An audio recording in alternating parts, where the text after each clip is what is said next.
Well met. Stay a while and listen as I regale you of tales of valiant knights, evil wizards, and mysterious lands. Let me tell you of the days of high adventure. I was first introduced to the concept of medieval fantasy by my grandfather when he introduced me to the classic fantasy first-person shooter, Heretic. Later, I would play its sequel, Hexen Beyond Heretic, and then finally, in the early 2000s, I would watch the first two Lord of the Rings movies. But after that, I would not get any further into that genre of fiction until the heady days of 2010. At that point, I had started this YouTube channel, and a fan commented that I should read the Gotrek and Felix series of novels, which were a part of the Warhammer Fantasy franchise. I decided to take the plunge, and I found that I loved Warhammer Fantasy, and if you want to see a reader's guide on that, check the link in the description. For some time, I did not give any other fantasy novels a try. Lord of the Rings, Wheel of Time, Witcher, and even Game of Thrones just did not interest me.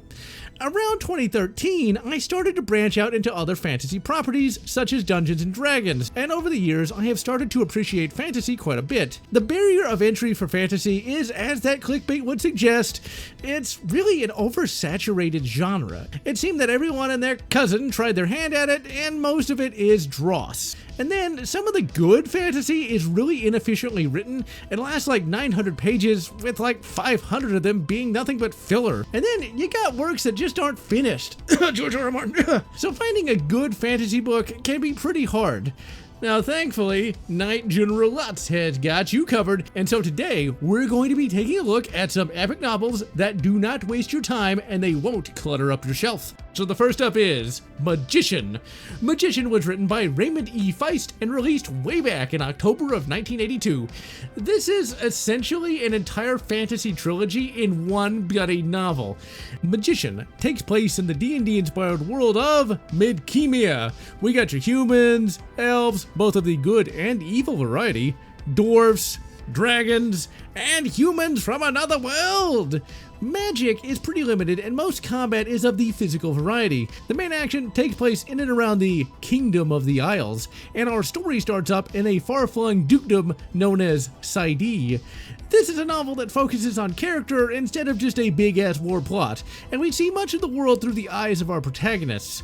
We have a good spread of characters that come from all walks of life. We got a kid named Pug and his buddy named Thomas, Princes Arutha and Liam. These guys are our main protagonists, and their stories are largely separate from one another, and all the characters grow quite a bit throughout this novel, and all told, this is a noble, bright book. Our heroes are heroic, and while the main villains are pretty evil, they are fleshed out well, and they are not just one-note bastards.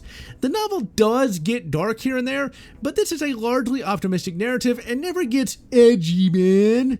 The first part of the novel does a great job of easing us into the world of Midkemia and doesn't just throw a bunch of lore at your face, and nor does it start with just a bunch of hardcore combat either. Instead, it shows pretty much a day in the life of our characters, and we get excellent introductions to our characters, and they're not always what you would expect. The novel begins in the Dukedom of Sidee. Liam and Arutha are sons of the great Duke Boric, and he is an honorable and just leader. Both princes are pretty alright, but do have some growing up to do. Pug is an orphan that was adopted by the Duke's household, and Thomas is also of lower station. They pal around, and later we get the choosing day where all the kids are chosen for their jobs. Pug is chosen at the last minute by the local mage named Kogan. Pug is pretty much the chief protagonist of the novel, and he is straight hero classic, but he does have to earn all his epicness, and he is pretty much a nobody until about 3/4 of the way into the novel. Cryde is by the ocean, and one day an unfamiliar ship is spotted. It then crashes on some rocks, and our heroes find one survivor. Kogan does a mind meld and finds out that the Tusani, aka Fantasy Japanese, are invading the Kingdom of the Isles. Boric and our heroes set out for the city of Krondor to warn the greater kingdom of the impending threat. As you might imagine, it's an adventure just getting there. And it's amazing just how much adventure is in this bloody novel, and not a single page is wasted. Pug and Thomas have the best of the plot lines, and man, I don't want to spoil anything about where this novel goes. As you might imagine, war does play a big role in this novel, but the combat does not bog it down, and it doesn't take over the narrative. and that ending is very satisfying. So, outside of the novel, about half of this book would later get a comic book adaptation, but sadly, the other half never got finished. To date, there has not been a movie or TV show based upon this novel either, and considering what happened to Game of Thrones and Wheel of Time, I'm thinking we're better off without any sort of adaptation. There have been a couple of video games released, with the most famous being Betrayal at Krondor. I haven't played them, so I cannot really attest to their quality. This novel would get super bloody popular and would launch an entire franchise that as of 2025 consists of over 30 novels. There are sequels, prequels, and interquels to Magician. This is a great place to start your fantasy journey, since this is a novel that focuses on a few characters and doesn't bog down in endless war or endless war chapters. It's a story of growth and adventure. It is, as the writer himself said, a rollicking good yarn. And this yarn was inspired by that old nerd staple, Dungeons and Dragons. You see, back in the ye olde days, and today now that I think of it, D&D campaigns have been a springboard for many a budding writer's ideas. Dungeons and Dragons is a generic title that encompasses numerous settings, and these settings can be used to create D&D campaigns. In addition, these settings have novels, video games, and even movies based upon them. The first D&D campaign was called Greyhawk, and it got a novel back in the late 1970s, and it was of, shall we say, rather dubious quality. By the early 1980s, this D&D thing was really catching on, and Wizards of the Coast, the holders of the D&D IP, wanted to make some more sweet gold, and thus was born Dragonlance, the first official D&D campaign. This D&D campaign would feature a fully created world and would feature modules that you would play through instead of coming up with your own. In order to make even more gold, Wizards of the Coast commissioned 3 novels to shill this new D&D campaign. When the original writer bowed out, 2 game writers, Tracy Hickman and Margaret Weiss, were brought in, and the rest is history. The Dragonlance Chronicles trilogy was released from 1984 through 1985. And while today the concept of a novel series based upon an established property is fairly common, in those misty days of the 1980s, such a thing was still in its infancy, and it's quite remarkable just how well the Dragonlance Chronicles work. The story of Dragonlance takes place upon the world of Krynn. It is similar to, but legally distinct from, Earth. I mean, lots of it looks like generic woods, but the planet is orbited by 3 moons. There are humans, elves, dwarfs, and there's multiple varieties of dwarf. You got your hill dwarves, you got your mountain dwarfs, and you got your gully dwarves. Gramps always found the term gully dwarf really funny, and sometimes he'd randomly just say gully, gully, gully over and over again. It was pretty hilarious. In addition to that, we got a bunch of other fantasy species as well. The story takes place 300 years after the cataclysm. The priest king of Ishtar was smote by an asteroid sent from the gods. Due to him angering them, the world was rent asunder, and the gods left the mortals to their own devices. This novel follows a large party of characters, and before the novel even begins, they all went out on their own separate quests to try to determine if the gods might be returning. Each novel is fully self-contained, and it's officially written with 0 bloody fat to be found. The novels tell the story through the eyes of the characters, with efficient lore dumps here and there. There are lore drops that make the world feel much older and much larger. We have a large and diverse cast of characters, and each character feels distinct, and most importantly, you become invested in them. The novels are well paced, with a good amount of action, but with some nice slow moments where the characters have time to digest what just happened. This novel does something really interesting and really cool. It gives side characters adventures off screen, and gives our main characters off-screen adventures as well. This makes the narrative feel larger and doesn't waste our time with unimportant adventures that would just pad out the page count. The novels are sometimes considered young adult fiction by dumbasses, although I couldn't tell you why they think this is young adult fiction. The writing quality is top tier, and we got a lot of philosophical moments, and the novels, while certainly noble bright, is still violent in places, and in the 3rd novel, a major character is almost SA'd by a villain, and only escapes this fate by the slimmest of margin. You know, for kids! Ugh, fucking Reddit. Man, I say that a lot.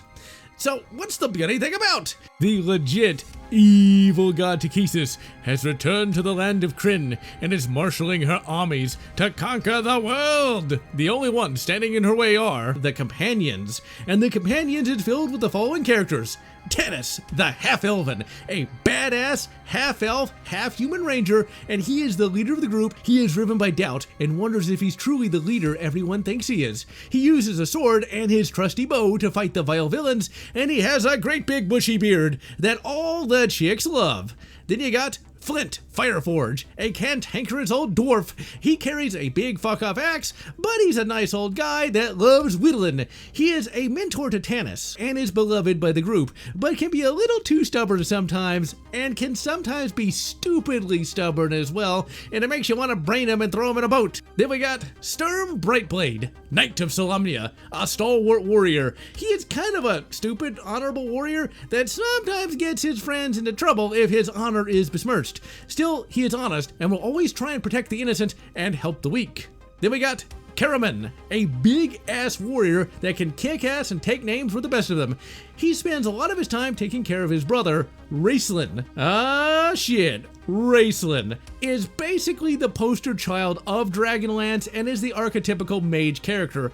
According to the author notes in the Annotated Chronicles collection, he is based on a friend that showed up for one of the writer's D&D games. Raceland is a mage. Magic in Dragonlance is somewhat common, and in the novel, it's based upon the rules of the game. Raceland has to memorize his spells every day, and after he uses a spell, he forgets it, and then has to memorize it all over again. His spells, while useful, are not super powerful. He can put enemies to sleep and such, but most of the time he just says Rajak, and his staff lights up. To become a mage, you must pass the trials in the Tower of High Sorcery. Raceland did that, but it left him changed. His eyes look like hourglasses, and he can see things decay. And in addition to that, he is left with a very horrible cough. And Karaman has to work overtime to take care of him. Raceland is a dick to everyone, especially his brother, as Race is none too happy about being a weak sauce nerd. As you go through the novel, you will totally get hooked on the brothers, as both characters are really bloody entertaining and interesting to read about. And spoiler alert, kind of, Raceland is, I think, the protagonist of the novel. The narrative never makes it too clear, and you, the reader, kind of have to figure it out for yourself. Next up is a character that should be annoying, but instead is endearing. Tasselhoff Burrfoot. Sit back down! Yeah, the name is goofy as fuck, but man, that guy is cool.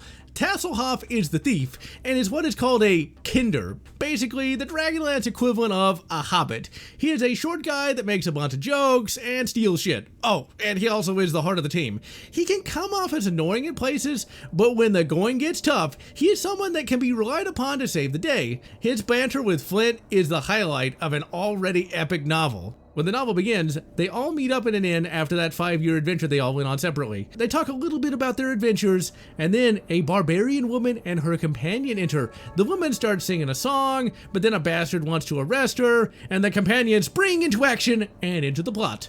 The first novel, Dragons of Autumn Twilight, is a lot like a D&D campaign, with the protagonist going from encounter to encounter, and it's not until late in the novel that we get a main plot motivation, and it's to get a MacGuffin.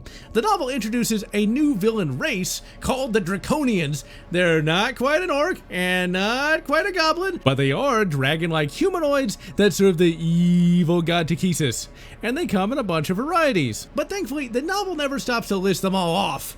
The characters have a lot of growth, and some will die, and as I was reading, I was like, okay, he or she might die, but so long as that dude I like the most lives, I'll be okay. The deaths are treated seriously, and some go at epically, and others not quite so much, but they're never killed off for cheap drama. And man, when you think about like the base idea of these novels, they really do look a lot like Star Wars. Dragons of Autumn Twilight has the hero saving a princess and later having to take down a big bad. Novel 2, Dragons of Winter Night, is a lot like Empire Strikes Back. The dragon armies are conquering the world and the heroes are on the back foot. Dragons of Spring Dawning is a lot like Return of the Jedi. Something returns, and the big bad is finally fought in a climactic battle. These novels are very different from what you would get today, and things are not at all predictable. Sometimes not in a good way. For example, Tannis finds a magic sword, but he never really gets to use it and loses it pretty fast. I wanted a payoff for that, damn it! In many other ways, this non-standard nature really makes this novel much more memorable.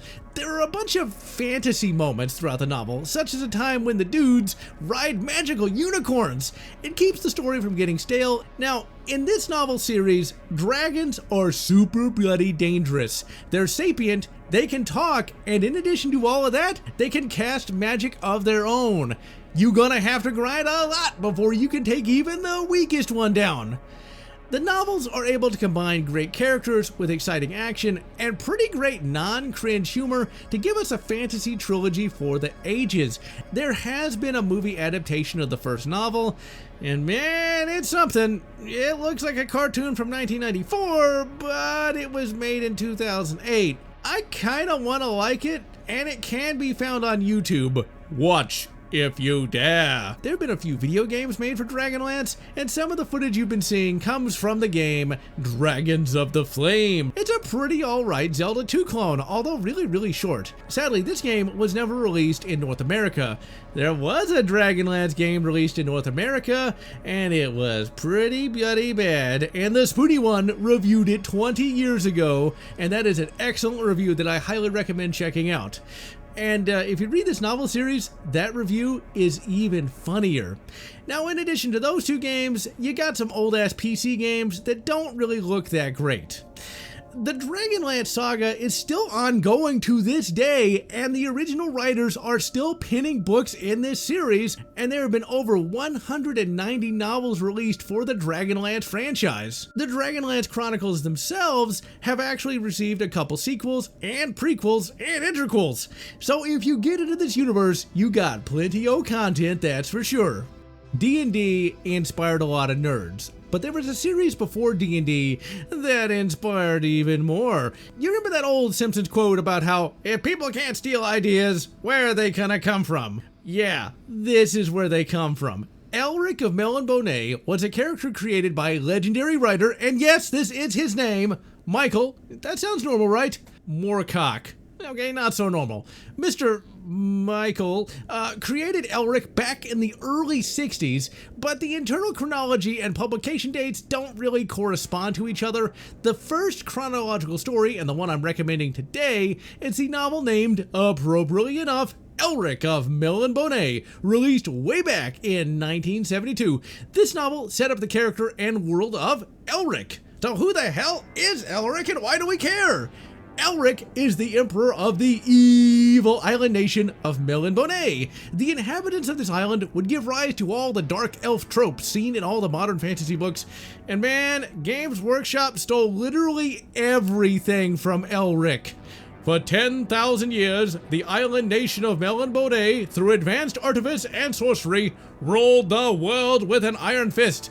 Its people were capricious and cruel, but over the millennia became bored by the outside world, and in the last 500 years retreated to their holdings on Melon, where they practiced foul tortures on anyone unfortunate enough to catch their gaze. And these foul tortures can get pretty gross.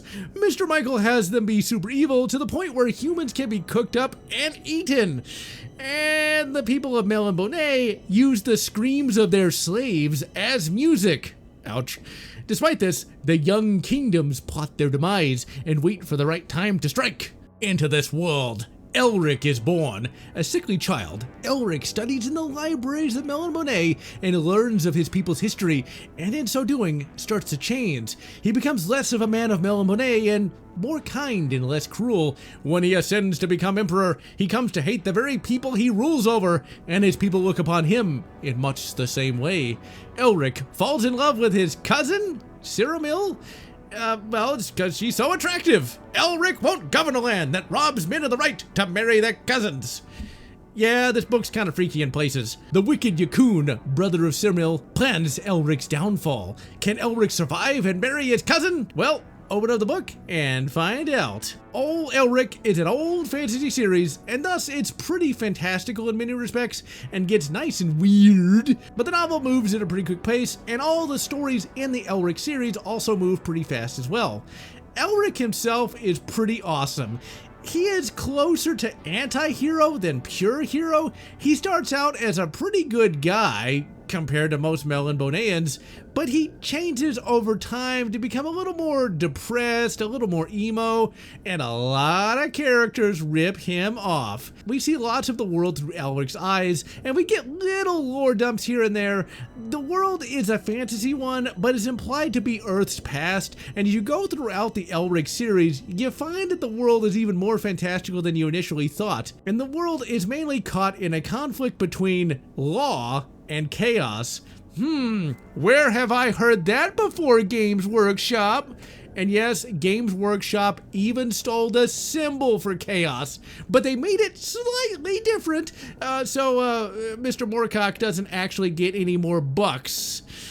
Basically, Warhammer Fantasy rips off this world. Yeah, Warhammer Fantasy is a little more expansive than Elric, but man, as you progress through the Elric series, it gets pretty bloody obvious just how much got ripped off.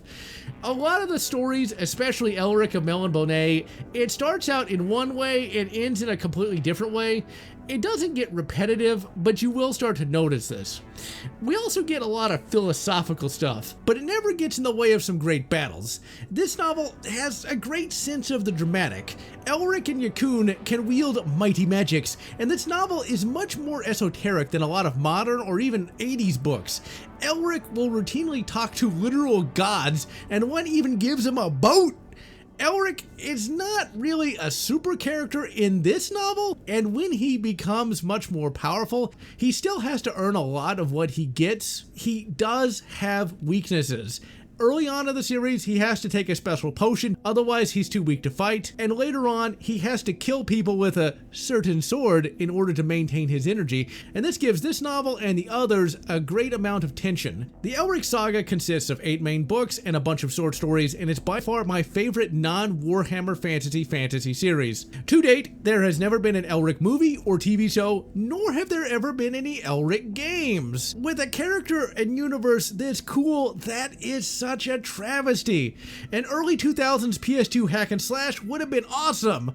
Alas, that was not to be. So, while Dragonlance was popular in its day, it would later get eclipsed by the D&D setting called Forgotten Realms. Each D&D setting is in its own universe with its own unique attributes. So while Dragonlance is a D&D property, it is very different from Forgotten Realms, and they share no real similarities in terms of tone or story. Also, unlike with Dragonlance, there is no foundational piece of literature for Forgotten Realms, and you can kind of jump into Forgotten Realms anywhere and more or less figure out what is going on. There are major plot lines and there are major story events in Forgotten Realms, but Forgotten Realms is more of a setting than a single concrete story like with Dragonlance. The in-universe name of the place is Faerun, and we got all the elves, dwarves, and such like, along with intelligent dragons like with Dragonlance. This world has much more powerful and much more numerous magic users when compared to Dragonlance, with the mighty mage Elminster being the most powerful magic user in the world. Due to the open-ended and accessible nature of this D&D setting, there have been over 400 novels produced for this setting, along with numerous video games, with Baldur's Gate 1, 2, and 3 being chief among them. The gameplay we're looking at here is from a game that sadly got delisted in the 2020s, called D&D Dark Alliance, and it has the major poster child of this particular setting, Drizzt Do'Urden. More on him later. We also got one major motion picture released in 2023 called Honor Among Thieves. Yeah, it was kind of an Avengers ripoff and the plot was all over the place, but hey, it was still entertaining. So needless to say, Forgotten Realms is the definitive D&D world. Now for me personally, I think the setting is just alright. I feel like a lot of the stories are just kind of generic, and I never got into it like I got into Dragonlance, but there is one story that is in my top 20 fantasy books. The Crystal Shard, released in 1988 by His Holiness, the Chewbacca Killer himself, R.A. Salvatore. This was his debut novel, and man, is it a good one. This, like Magician, is a trilogy and a book, although this is a lot shorter and really exemplifies why Forgotten Realms is so popular.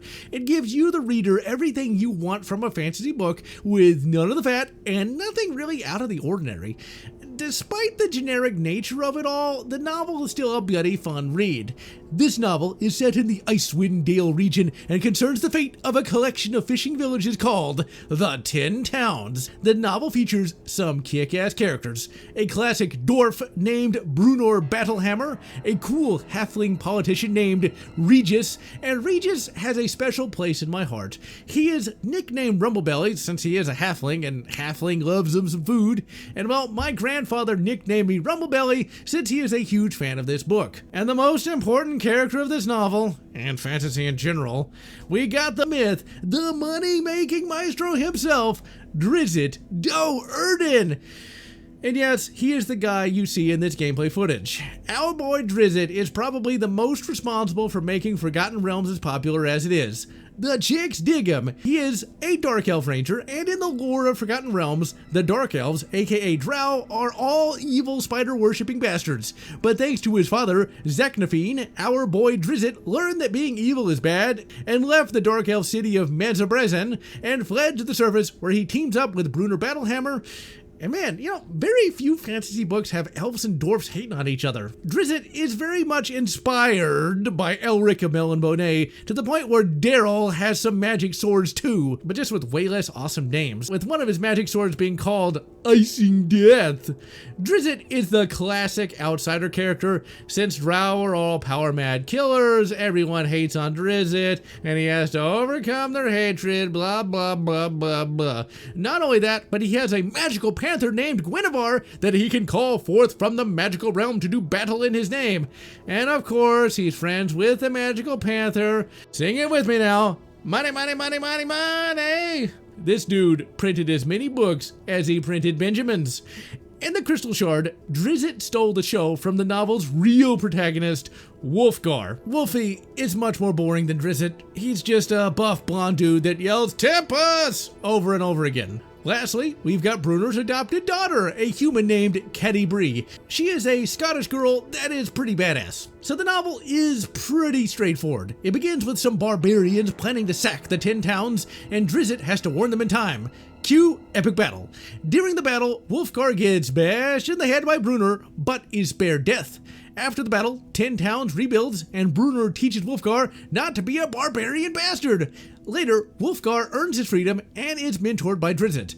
The plot starts up when the shitty mage apprentice, Akkar Kessel, with a name like that, he's either gotta be evil or an emo bro. Well, emo bro kills his master at the behest of some asshole mages and is later betrayed by those self-same asshole mages and is later left for dead. But he is found by Kryn Shinabon, aka the Crystal Shard. The Shard is a magical artifact of tremendous power, and using it, Kessel forms an army of evil to try to take over 10 Towns. Can a blonde dude and a money printer stem the tide? You can see why this novel sold a shitload of copies and put Mr. Salvatore's name on the map. The characters really do sell the novel, and while they are not quite as complex as the ones in Dragonlance, they still are really likable and memorable. The plot, while not as complex either, is more awesome, and that's likely the reason, coupled with Drizzt's greatness, that Forgotten Realms sold so bloody much better than Dragonlance. The novels and games focused on straightforward, awesome, and basic human themes. Drizzt would go on to become the series mascot, and this book would retroactively become the 4th book in the Legend of Drizzt, with the first 3 being prequels. If you like old Daryl Do'Urden, you got a lot of content for him, that's for sure. For me personally, I never was that big a fan of Derry. He's cool, but kind of shallow when compared to Tanis the Half-Elven from Dragonlance and Elric from Elric. Those two aforementioned characters have got a lot of problems and are really rough around the edges. Derry Do'Urden has some angst, but most of the time he's just a perfect dude of perfectness, and he lacks the major flaws of those two aforementioned characters. Yeah, when he gets to killing, he acts all high and shit, but he just lacks the edge and depth of other outsider characters. And bro don't hold no candle to the drip that Elric brings. If you only read one Forgotten Realms book, this is a good one to have on the shelf. Now, all throughout this video, we've been talking about big, high-concept stuff. You know, big wars with epic heroes and vile villains. We got all kinds of philosophy.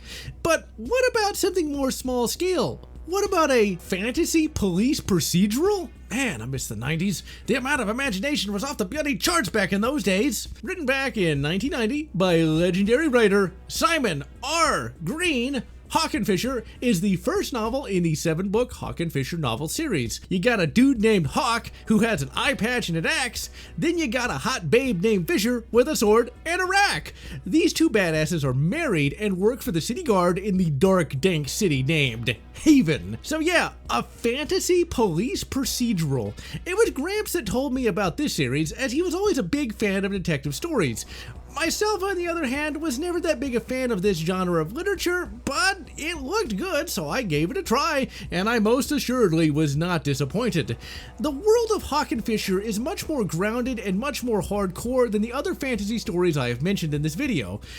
And this is a very dark series, especially when compared to Forgotten Realms. Case in point, literally in Chapter 1, we learned that Hawk was trying to shut down a minor prostitution ring. And I don't mean it was a little prostitution ring either. I mean it was a prostitution ring that trafficked, minors. And that is treated with the gravity it deserves. But then, shortly thereafter, Hawk and Fisher fight a vampire. It is a novel that is able to mix real-life darkness with fantasy fun, and it does it well. The writer understands how bad the Middle Ages were, and he also understands that he needs the story to be enjoyable so that people will keep buying his books. The world of Haven has magic, and there are mages around, but our epic twosome have counters for that magic, and most of the time they're fighting scum anyway. The relationship between the two is a joy to read because they do both love each other and would die to protect one another, and they make a great team. The first novel in this series is a murder mystery. Hawk and Fisher have to guard a reformer politician, but when that politician turns up dead, they have to solve the mystery of his murder before the killer can strike again. A classic plot that is done really well, and it does keep you guessing until the very end. Sadly, there have been no movies, TV shows, comics, or video games based upon this franchise, and with the shittiness of 2025, I hope that there never is, so that this series won't be despoiled. Now, talking about a despoiled series, Dragon Age Origins is, to this very day, the definitive fantasy CRPG with a world and story that blows everything out of the bloody water. Sadly, the series went downhill immediately after the first game came out, but in those majestic days of the early 2000s, the series held real promise. Before the game came out, a prequel novel called Dragon Age: The Stolen Throne was released. Written by the game's writer, David Gator, this novel showed the backstory of the game's setting. Dragon Age Origins, the game, took place in a country named Ferelden.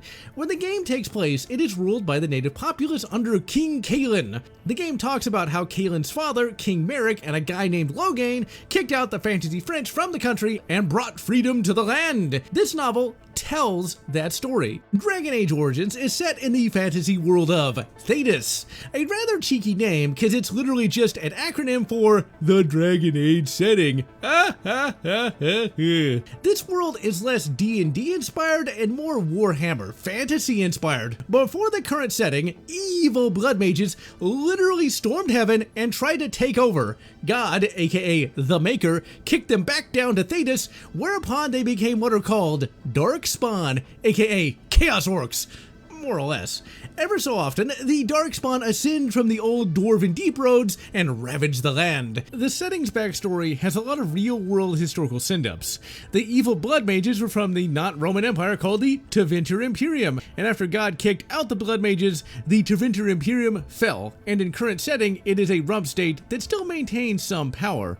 Magic in this setting is pretty powerful, but rare, and most combat is still going to be blade against blade. There are plenty of common-sense magic controls. Hell yes, we're coming for your staff and your grimoire, and they do not regret that at all. People are born mages, and when magical talent is detected, the state arrests and imprisons them in places called mage circles. The people there are not allowed to leave and are constantly watched by what are called Templars. Any sign of deviance is punished with death. Magic comes from what is called the Fade, basically the warp from Warhammer 40k. Demons and shit live within it, and if a mage is dumb, they can get themselves possessed by a demon, but being a mage is not nearly as dangerous as it is in Warhammer Fantasy or 40k. The main nations of Thedas follow the religion of not Christianity that was founded by not Jesus named Andastre, and she is responsible for the mage's plight.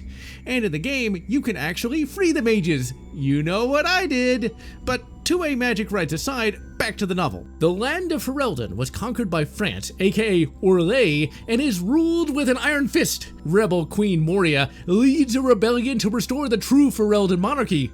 When the novel begins, Moria is killed by turncoat noblemen, and Merrick, her son, must take up her banner. First, he has to run from the evil nobleman, and when he does, he just so happens to bump into none other than outlaw Loghain MacTyr. They eventually join forces to find the rebel army and rejoin the battle against the evil French. Irrespective of the game, this is a great novel on its own. The character interactions between Loghain and Merrick are badass, and the novel serves as a coming-of-age story for both. The rebellion is handled very realistically, and the Orlesians give as good as they get, and while the novel can get violent at times, it never gets grimdark, and you can actually root for the rebellion. There is a good amount of lore in this book, but it never gets boring, and thankfully we mostly see it through the eyes of the protagonists, and it's not just dumped on us. The world of Dragon Age, while familiar to fantasy fans, is different enough and cool enough that it deserves its place in the fantasy pantheon. The novel has a definitive beginning and a definitive ending, with pretty much no more plot threads left hanging, and it leads into the game quite well. If this was just a standalone novel and not a tie-in to a video game, it would still be an Alpha Prime novel due to its world building and characters. Sadly, after the release of the game, the other Dragon Age novels would not fare so well, and pretty much all the Dragon Age media other than this novel and the first game are crap, and are best overlooked. And speaking of being overlooked, we have come to the final recommendation of the video. For years, I have overlooked a writer who is probably the most successful of all the current year fantasy writers, Brandon Sanderson. This guy has sold so many books and made so much money that Twitter hates him and wants him to be ignored by publishers so that other writers can make some money. No, really, people are that stupid. Brandy Sandy has written a bunch of fantasy books, and to me, they are all equally boring, bar one trilogy. The Mistborn trilogy was released from 2006 to 2008, and consists of the novels The Final Empire, The Well of Ascension, and finally, The Hero of Ages. The first novel answers the question of, what if the evil overlord actually won? The novels are set upon the benighted world of Sarkadal. The wicked Lord Ruler commands the world with an iron fist, and what a world it is! It is a nightmare world of constant ash falls, plant life that's adapted to limited sunlight and thus is just a dreary brown. Oh, and society is stratified into the nobility and the ska. The ska are considered property and are harshly oppressed by the nobles and the Lord Ruler. You can guess where this is going. A rebellion has formed and is led by a guy named Kessler. When he discovers that a horribly abused young girl named Vin is a Mistborn, he trains her to become a powerful warrior in his battle against the Lord Ruler. Will they be enough to stem the tide? Well, considering there are 2 other books in the series, yeah, they do. Not to spoil, but each novel is self-contained, and no, it doesn't take 3 books to bring down the Lord Ruler. This novel series is a little more hardcore than some others, but not as hardcore as Hawk and Fisher. Each novel builds upon the other, and man, that payoff in book 3 is the best I have ever read, bar none, even when we include Warhammer Fantasy. We got some high quality characters in the Mistborn trilogy. Vin is a very well done female protagonist. No Mary Sue here, and she gets her ass beat all the time, and the other supporting cast is great too, and she does not just dominate everything. The shitty-ass nobles have parties all the time, and during a covert op, Vin infiltrates a party as a guest and meets a guy named Elend. He will become very important in the series and is the co-protagonist with Vin. He is a noble, but he learns that oppressing people is bad, and if you do it, you're bad, okay? But over time, he learns that governance is pretty hard. The only time the plot drags is when Mr. Sanderson tries to don the fedora of nerdiness. This trilogy is some of the best fantasy ever, but it's drugged down hard by the nerdiness of the magic system. Okay, people, do we really need to know how magic works? Ever? Do you really care how Raceland casts Hordak to make his staff light up? Do you really care about how many lumens that bloody staff is? If you said yes, you need to get laid. Stat. Look, having rules for magic is cool, but we the reader don't need to know it. It really drags down the pacing. And when you really over-describe certain things, it makes the reader, even someone as nerdy as me, start to get a little bleary-eyed. So here's a little bit of lore though. We got 2 magic systems, but the main one is allomancy. Oh dear. And there's a bunch of allomantic powers, and these powers are based upon what metals you can magically burn in your body. Yeah, so you swallow a type of metal, and if you can burn that metal with your body, you can get a magical power. For example, if you can burn pewter, you can become super strong. A Mistborn can burn all the metals, thus making them super powerful. The other magic system is called frucanomy, and you can have a certain type of metal on your body, and that can let you do stuff like store memories and things like that. The novels never shut up about the magic system, and there are appendices in these novels that explain it again. Still, I will admit that Brando Sando did an imaginative job on the magic, and if I gotta read about how it works endlessly, at least it's not dumb. If you only ever read one Brandy Sandy trilogy, make it this one. I have shown you the path, and now it is time for you to trod the mysterious lands of fantasy. And so, I am General Lotz, wishing you good Demon Slayer, and good Dragon Slayer, or whatever makes you happy. If you enjoyed this video, please consider subscribing, and please consider leaving a like or a comment, as the algorithm desires your soul. And I want to thank all those fans who have supported this channel, both past and present.